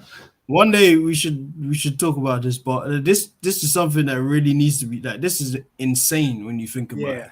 Oh, you try to force a guy out of your club when you agreed deferred wages, and you try to sell him at 20 mil on the transfer fee. That's some of the most scandalous business you could ever hear of. Yeah, that's embarrassing. I can't even lie. But let me read some comments. We got a lot of comments. Big up Val in the building. Are the OG? Hope you're good, bro. So they only went for Douglas Luiz because Oneni's out for months. At the end of the day, Partey, Oneni, and Lokonga is enough cover, but Oneni's injury is unfortunate. Fair point. Score 7 saying Edu also sold Guendouzi for peanuts. And by the way, he's a French international. How Marseille finished second. Last season, Edu also rejected 20 million for 8 million, and now 2 years ago. That's true. And that's the bad one. That's the bad one. Score 7, I can't lie. Yeah, that's the bad one. That's a bad one. The thing is, I remember us saying you should take that because that's all you're gonna get. That's the most you're gonna get from him. Yeah, he's not good. He still doesn't have a position. At 26, I don't know if he's right back, left back, center mid, right mid, or left mid. I still don't know. And 20 mil, that one was criminal because he had to go. Like 20 mil. Yeah. Big up Score 7 also saying Pepe, Aubameyang, and Lacazette cost a total of 186 million. And guess what? Edu didn't get a single penny for them. That's a massive loss of money. Sheesh. Yeah, Score 7 is going in. I think some of the comments have not been fair to Edu. More times than not, unless a Premier League team is interested, it's difficult to get good money. That is fair enough. They call it the Barclays Super League for a reason now. Score 7 said, I'm convinced Eddie would accept 30 million for Saliba. The guy's probably the worst technical director in the league. Gazidis, who we all hate, is much better than him. Damn. Sheesh. Okay, he went in. Nah, there's no way. There's no way. He said Overmars in. There's no way Eddie's taking. If Eddie takes 30 million for Saliba, he might get shot. I can't even lie, obviously. Nah, and Overmars ain't gonna get a job, by the way. Let's keep an eye on the Saliba one. Less than 2 years left on that contract. Keep an eye out on that one. They're trying to agree an extension now. Like same with Saka, because we know someone will come in for Saka. Yeah, we know it's coming. They tried to come in the summer. Big up MJ Guna saying the club knew that we were short in midfield and were low after 1 or 2 injuries, so they didn't act strongly. They were minded on outgoings instead of improving the positions, like Pepe out and no backup. Edu and the hierarchy of the club are just shit with certain players, or they've made Arsenal look desperate. Fair enough. And Ibi said, how dare you talk about the coolest penalty taker in the game like that? At least his penalties were ice cold. Talking about Pepe. And then saying, I don't think Edu is that bad. Yeah, I mean, listen, people, that was a good discussion, to be fair, that we had. I don't even know how we got onto this from the combined 11, but shout everyone out, man. We still got 13 people in the building, which is brilliant. Everyone subscribe and smash the likes. Let's do the front three now. And people do drop a comment on the combined 11. Rash, coming to you first. Let's do it one by one. Right winger. Who's the right winger, bro? Right now, I'd have to say Sancho because he's scoring goals. Okay, so you're going Sancho on the right, yeah? Yeah. Okay. Jeff? Yeah, I'm gonna agree. He's playing better. He still doesn't look to be in the same wavelength as the other people around him. I think that they still don't know how he plays yet, but he's definitely looking better. Okay, so you're going Sancho as well, Jalil? Yeah, it's got to be Sancho. I think the boys said it all, man. As soon as they said it, I was like, yeah, I know what time it is. Sancho, 100%. Okay, so we're all going Sancho on the right wing. Let me pop that in. I'm scared though. I just see Ed's comment. So big up Ed in the building saying back from the barbers to tune in. This trim is too dumb. Let me free this. Yeah, you're gonna have a great weekend, bro. Yeah.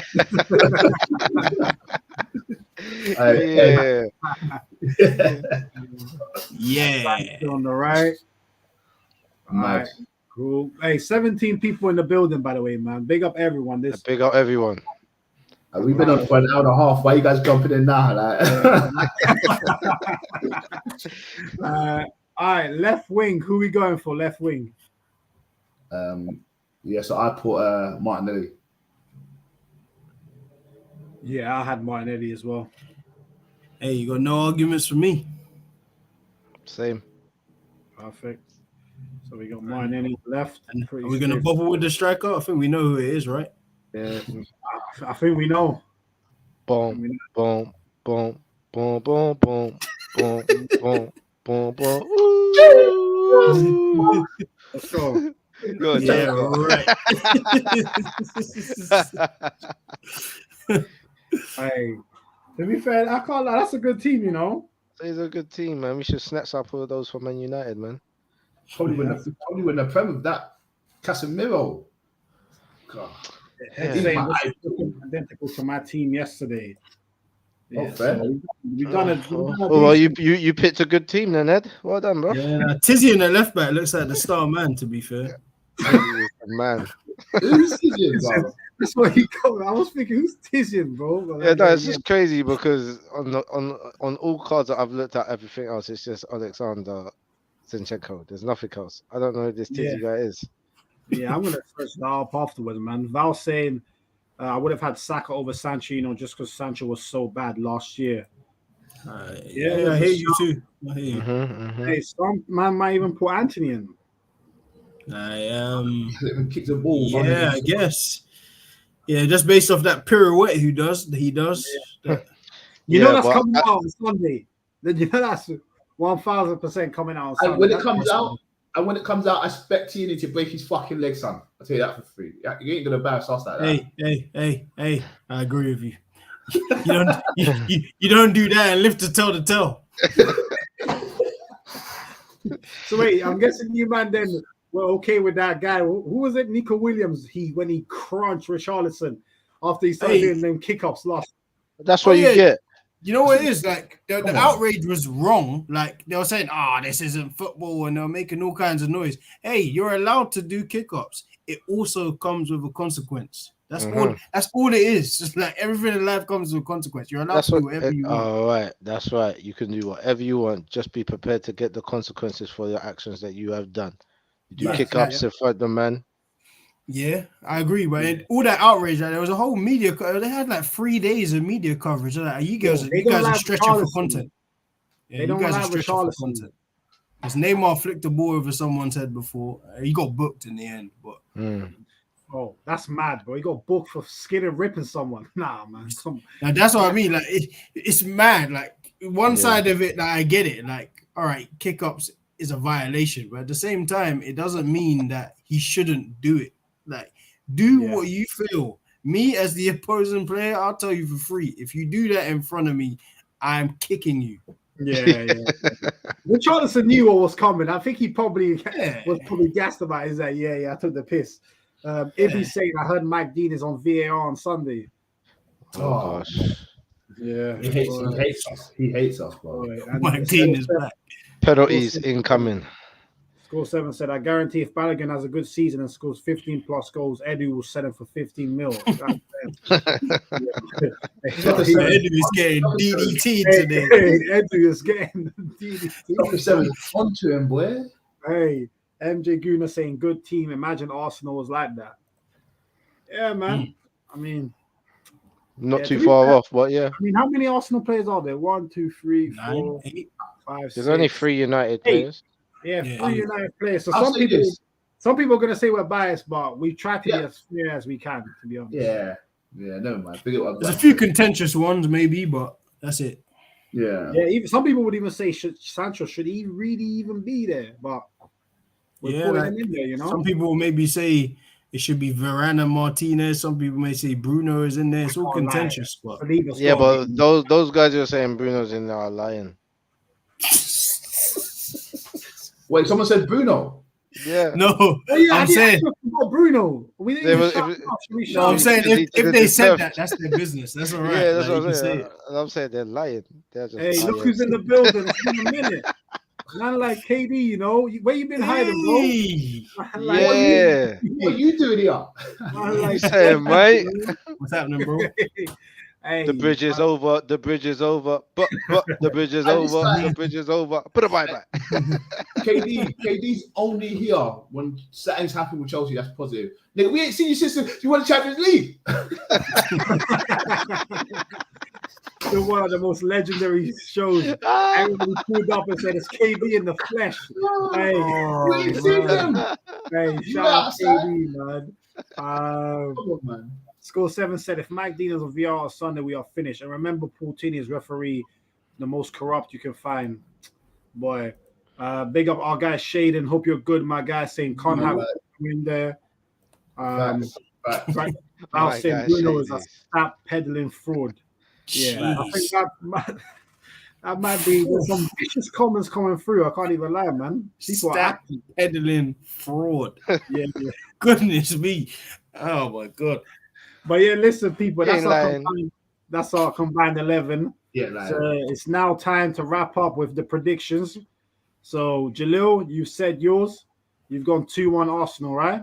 breaking news. I went 2-1 Arsenal. I do feel like we conceded away, but I feel like that's fuel to the fire. We conceded from goals, and we've gone on to a fire straight away. So it might be fuel for a fire, but either way, it's an Arsenal win. It's an Arsenal dub, and it's our 6th win on the run. We crushed that 3 games in a row for United business, bro. Yeah. You know what I Bro, mean? I thought you was gonna start spitting. I was gonna say that sounds sick.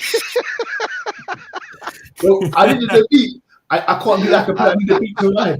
More fire crew member. Come on.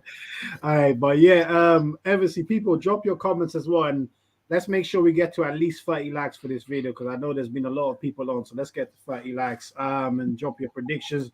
Ed is saying 2-1 United. Ibi said Bruno always looks like he's about to cry. True. And KD said I'm moving in silence. Shout out KD, real sniper. No. Wait, we're not going past that. Go back to his comment. Nigga, you ain't been outside. Since you won, you ain't won nothing. That's why you hiding. We know you. You ain't been outside. Hey, and MJ saying respect to you all of you. Good stream. Much love, man. Really appreciate the support, My man. guy, MJ. Score 7 said, I just hope we strengthen in January like what Liverpool did. We need Pedro Neto and a DM at this club. We're probably going to get Luis for free next summer. He's already accepted personal terms.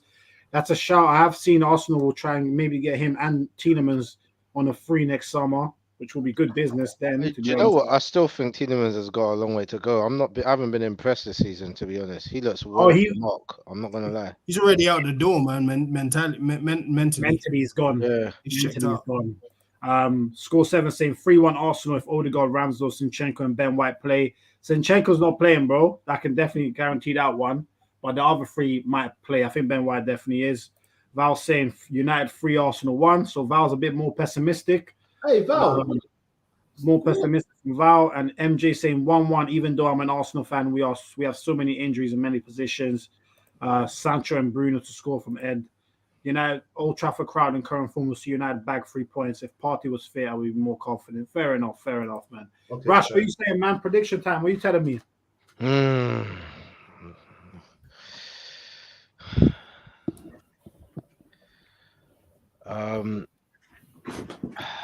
If the only change was, let's just say, to bring in Lokonga, if that was the only change, yeah, I reckon we could probably do it. But if there's more, if the keeper's not involved, I think that's a big problem. I'm not too sure. I haven't seen how the new keeper. Yeah, I haven't really seen how he plays against a proper team. Man, because I am thinking Old Trafford. It's typical Man United. When we go and play them, that's when they play good. It's like they're saying we can't have it, not from them, not here. Do you know what I'm trying to say? So, like, but I want to say that we've got enough on them tactically. I want to say this, but I'm just not too sure, man. So I'm gonna go for the safe bet and just say 1-1. Okay, so you've got 1-1. While we wait for Jeff, I can't lie. I'm gonna go for 1-1 as well. I think it's gonna be a very tight game. Obviously, I score 7 here. Said let's pray and hope Varane gets a knock and Maguire starting. Obviously, Maguire starting. I might change my prediction. Yeah. I don't know, but yeah, I think it might. I'm gonna say.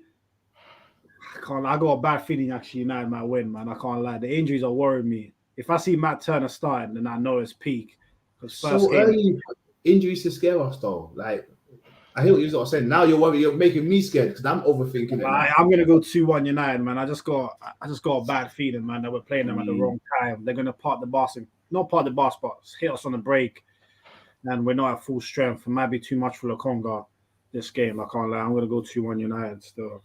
I'm gonna say if we score first, like get a couple goals in, it's over for United. Like, Yeah. If Arsenal goes up, I reckon it's one of those things. If United score first, we'll be constantly just trying to knock at the door, and at most of it, we'll probably just get one back. But it'll be interesting to see the Jesus Martinez battle because Martinez likes to get tight and try and push people to the floor, but you can't do that with Jesus. Here we go. You a penalty. Yeah, Jesus is strong. I've seen him throw around. I feel like I've seen him throw one centre back every game this season. Mings got it. Mings got it. Evans has had it. Dash Mings, yeah. Bro, he's dashing man right now. So yeah. But it's just the way that he pulls the ball out of the sky though, and like wins those challenges. You know, those 50-50 challenges when the defender and the striker are going like it's from a goal kick or something. It just seems to be like something that he just knows he's gonna win. He just eases the player out of the way enough for it to get him out of the way, but not enough for it to be a foul. I just think he's just got that on lock. Yeah. Like he's going on lock. If we go any form of high ball, if Varane ain't on it, then it's peak for United still. Yeah, 100%, man. Big up Ibby saying going for 3-0. This is my heart speaking, but Saka's about to give Malacia a reality check. My brain says 1-1. That Old Trafford PTSD. We know all about that. Ed saying Rash moving scared. Score 7 said, by the way, Saka needs a rest. He started 89 Premier League games straight. I think he's knackered so bad we might run and get him to the ground. We spoke about that before, bro. He has played a hell of a lot of games. I hope this isn't true. Matt Turner is worse than Runnison. This can't be true. No, it's not. Okay, that can't be true. I think he's a United States national keeper. Okay. And I've seen him play preseason. He was all right. Yeah.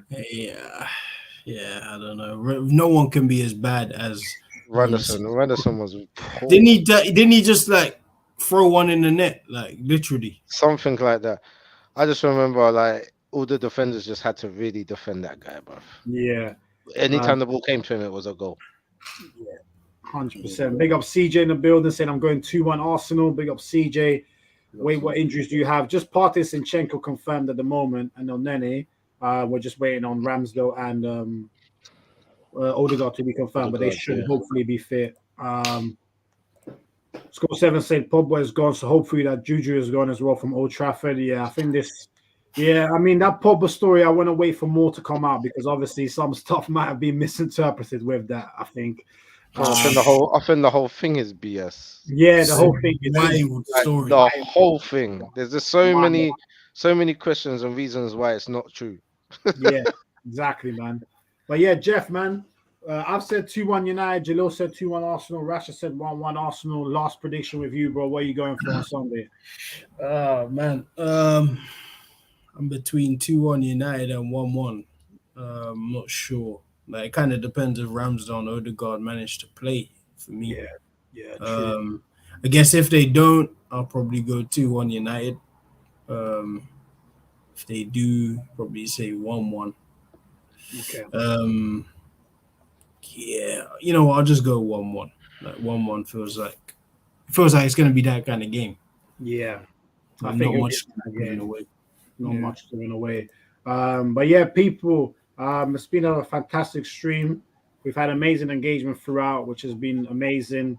Hopefully everyone smashed the likes. We've still got 10 people in the building. So make sure you do that. Make sure you follow us on TikTok and Instagram too. Subscribe if you're new to the YouTube channel. And we're due to be back on Monday for the review show. So that should be an interesting one because I know there's the Merseyside derby as well tomorrow. There's some juicy games this weekend. So we'll definitely be back on Monday. But make sure the last thing you do before everyone leaves is smash the like. And we're off and we'll be back on Monday. Have a fantastic weekend, everyone. Peace. Salam. Peace. English Premier League. Manchester United.